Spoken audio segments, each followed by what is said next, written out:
अगर हम online shopping के लिए यूपीआई पेमेंट का मेथड चूज़ करते हैं तो हमें यूपीआई आईडी की ज़रूरत पड़ती है।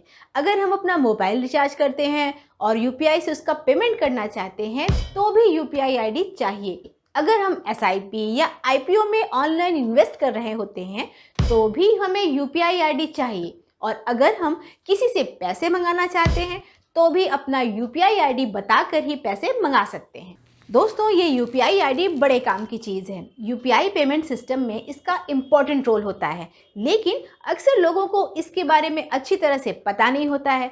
आज हम इस वीडियो में इसी के बारे में ढेर सारी बातें बताएंगे। नमस्कार दोस्तों, मैं सविता मिश्रा और आप देख रहे हैं चैनल आपका पैसा। यूपीआई पेमेंट सिस्टम में यूपीआई आईडी बेहद अहम है। इसके बिना ये सिस्टम काम ही नहीं करता है। लेकिन यूपीआई आईडी बनाने से पहले आपको यूपीआई पेमेंट सिस्टम को अपनाना होगा। अगर आपने अभी तक यूपीआई पेमेंट सिस्टम का यूज़ नहीं किया है तो इसके लिए आपको पहले इस सिस्टम में रजिस्ट्रेशन कराना होगा। अच्छी बात यह है दोस्तों कि ये बिल्कुल मुश्किल नहीं है। करोड़ों लोग इसे अपना चुके हैं और इस बेहतरीन पेमेंट सिस्टम का फ़ायदा उठा रहे हैं। लेकिन दोस्तों, इस बात को अच्छी तरह से समझ लीजिए कि यूपीआई पेमेंट सिस्टम का यूज़ करने के लिए आपके पास बैंक अकाउंट होना ज़रूरी है। ये पेमेंट सिस्टम सिर्फ पेमेंट की सर्विस देता है, ये बैंक अकाउंट की जगह नहीं ले सकता। आपको बैंक अकाउंट तो खुलवाना ही होगा क्योंकि पैसे का आदान प्रदान तो उसी अकाउंट से होगा। तो पहली बात तो यह है कि आपके पास बैंक अकाउंट होना चाहिए। दूसरी बात यह है कि उस बैंक अकाउंट में आपका नंबर रजिस्टर होना चाहिए। अगर आपने अभी तक अपना मोबाइल नंबर बैंक में नहीं बताया है तो पहले उसे रजिस्टर करा लीजिए। तीसरी ज़रूरी चीज़ है debit card. UPI pin set करते समय डेबिट कार्ड के डिटेल की ज़रूरत होती है। बिना यूपीआई पिन के आप कोई पेमेंट नहीं कर सकते हैं। वैसे दोस्तों, पेमेंट पाने के लिए यूपीआई पिन की ज़रूरत नहीं होती है, यानी अगर आपके पास डेबिट कार्ड नहीं है तो भी यूपीआई का यूज़ कर सकते हैं। लेकिन ऐसे में आप पैसे मंगा तो सकते हैं लेकिन किसी और को पेमेंट नहीं कर पाएंगे। तो दोस्तों, अगर आपके पास बैंक अकाउंट है, उसका डेबिट कार्ड है और मोबाइल नंबर भी रजिस्टर है तो आप तुरंत यूपीआई का रजिस्ट्रेशन कर सकते हैं। आपको तुरंत यूपीआई आईडी भी मिल जाएगी। दोस्तों, यूपीआई पेमेंट सिस्टम का यूज़ करने के लिए आपको खास तरह के मोबाइल ऐप की ज़रूरत होती है। यूपीआई पेमेंट सिस्टम की फैसिलिटीज़ देने वाले ढेर सारे ऐप्स हैं।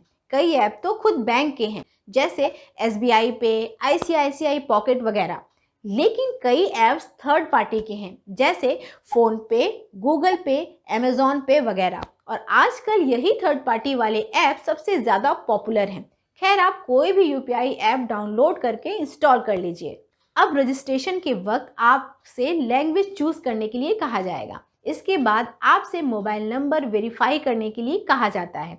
ध्यान रखिए कि इसी मोबाइल नंबर के आधार पर आपके बैंक अकाउंट का पता लगाया जाता है। इसलिए अगर आपके मोबाइल में 2 सिम कार्ड हैं तो सही नंबर को चूज़ कीजिए। अब वेरिफिकेशन के लिए आपके ही मोबाइल नंबर से एक एसएमएस भेजा जाता है। इस एसएमएस के साथ आपका मोबाइल नंबर यूपीआई सिस्टम के पास पहुंच जाता है। अब इस नंबर का यूज़ करके यूपीआई पेमेंट सिस्टम आपके लिंक्ड बैंक अकाउंट का पता लगा लेगा। इस बीच सही बैंक अकाउंट का पता लगाने के लिए आपके बैंक का नाम भी पूछा जाता है। इस तरीके से वो सभी अकाउंट सामने आ जाते हैं जिनमें आपका मोबाइल नंबर पड़ा होगा। अगर किसी बैंक में आपके एक से ज़्यादा अकाउंट होंगे तो वो सभी बैंक अकाउंट सामने आ जाएंगे। यूपीआई पेमेंट सिस्टम में आप एक या उससे ज़्यादा अकाउंट भी लिंक कर सकते हैं। अब जैसे ही आप किसी बैंक अकाउंट को लिंक करेंगे, आपका यूपीआई ऐप अपने आप ही आपके लिए कोई ना कोई यूपीआई आईडी अलॉट कर देगा। दोस्तों, इसका मतलब ये हुआ कि असली मायने में आपको यूपीआई आईडी बनाना ही नहीं पड़ता है, ये खुद सिस्टम ही बना देता है। दोस्तों, आमतौर पर आपके लिए जो यूपीआई आईडी बनाए जाते हैं उसमें आप ही के मोबाइल नंबर या ईमेल आईडी का यूज़ होता है। इसका फ़ायदा ये है कि आप आसानी से अपना यूपीआई आईडी याद रख सकते हैं। तो दोस्तों, आपको यूपीआई आईडी बनाने की ज़रूरत नहीं है। आपका यूपीआई ऐप खुद ब खुद आपके लिए यूपीआई आईडी बना देता है। इसलिए ज़रूरत इस बात की है कि आप उस यूपीआई आईडी के बारे में अच्छी तरह से जानते हो। और अच्छी बात तो ये है कि आजकल सभी पॉपुलर यूपीआई ऐप सामने ही यूपीआई आईडी दिखाते हैं। जैसे फ़ोन पे के होम पेज पर ही आपको अपना यूपीआई आईडी दिख जाएगा। पेटीएम में भी ये होम पेज पर ही लिखा होता है। गूगल पे में ये पहले पेज पर नहीं दिखता है, लेकिन आप जैसे ही अपनी तस्वीर पर टैप करेंगे अगले पेज में सामने ही यूपीआई आईडी दिख जाएगा। गूगल पे में आपके जीमेल आईडी का यूज़ करके यूपीआई आईडी बनाया जाता है और आप इसका यूज़ करके ऑनलाइन पेमेंट कर सकते हैं। अब सवाल उठता है कि अगर यूपीआई आईडी बदलना हो तो क्या करें, क्योंकि कभी कभी इसकी ज़रूरत पड़ती है। तो दोस्तों, इसके लिए खुली छूट नहीं है।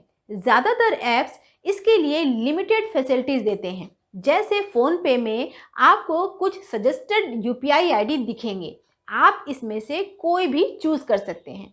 फ़ोन पे का 3 बैंकों के साथ कॉन्ट्रैक्ट है और आप इन तीनों बैंकों में से किसी का भी यूपीआई आईडी एक्टिवेट कर सकते हैं। इनमें से जो चाहे उसे डिफ़ॉल्ट यूपीआई आईडी चूज़ कर सकते हैं। एक बात और, अगर आपके पास एक से ज़्यादा बैंक अकाउंट हैं तो आप सभी अकाउंट के लिए अलग अलग यूपीआई आईडी रख सकते हैं। फ़ोन पे में ये फैसिलिटी भी है, लेकिन पेटीएम में जो यूपीआई आईडी बन जाती है वो चेंज नहीं होती है। आमतौर पर ये आपके मोबाइल नंबर का यूज़ करके बनाया जाता है।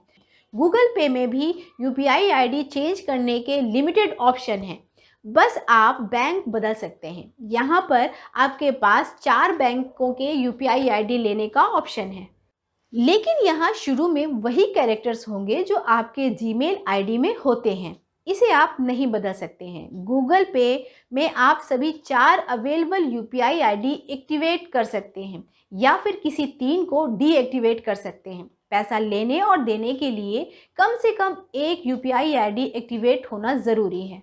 दोस्तों, वैसे तो पेटीएम में केवल एक ही यूपीआई आईडी है, इसलिए वहाँ कोई कन्फ्यूज़न नहीं है। लेकिन फ़ोन पे और गूगल पे में आपको किसी एक यूपीआई आईडी को डिफ़ॉल्ट यूपीआई आईडी फिक्स्ड करना होता है। तो दोस्तों, एक बार इस यूपीआई आईडी का पता चल जाए, इसके बाद आप आसानी से पैसे मंगा सकते हैं और ऑनलाइन पेमेंट भी कर सकते हैं। पैसा मंगाने के लिए आपको ये यूपीआई आईडी सामने वाले को बताना होगा। सामने वाला आपका यूपीआई आईडी डालकर तुरंत पैसे भेज देगा। इसके बाद पैसा आपके बैंक अकाउंट में आ जाएगा। ऑनलाइन पेमेंट करने के लिए जब आप अपना यूपीआई आईडी सबमिट करते हैं तो आपके यूपीआई ऐप में पेमेंट की एक रिक्वेस्ट आ जाती है। ये रिक्वेस्ट उसी मोबाइल ऐप में आएगी जिस ऐप का यूपीआई आईडी आपने भरा होगा। जब आप वो ऐप खोलेंगे तो सामने ही आपको पेमेंट का रिक्वेस्ट दिखेगा। आप उस रिक्वेस्ट का अमाउंट चेक करके पेमेंट को अप्रूव कर दीजिए। फाइनली पेमेंट करने के लिए आपको यूपीआई पिन डालना ही होगा। बिना यूपीआई पिन के पेमेंट नहीं हो सकता है, इसलिए यूपीआई पिन तभी डालें जब आपको पेमेंट करना हो। आखिर में ये बात गांठ बांध लीजिए दोस्तों कि किसी से पेमेंट पाने के लिए यूपीआई आईडी बताना होता है, यूपीआई पिन नहीं। अगर कोई यूपीआई पिन पूछ रहा है तो वो पक्का ठग है और आपके बैंक अकाउंट को साफ करने के चक्कर में है। तो दोस्तों, ये थी जानकारी यूपीआई आईडी के बारे में।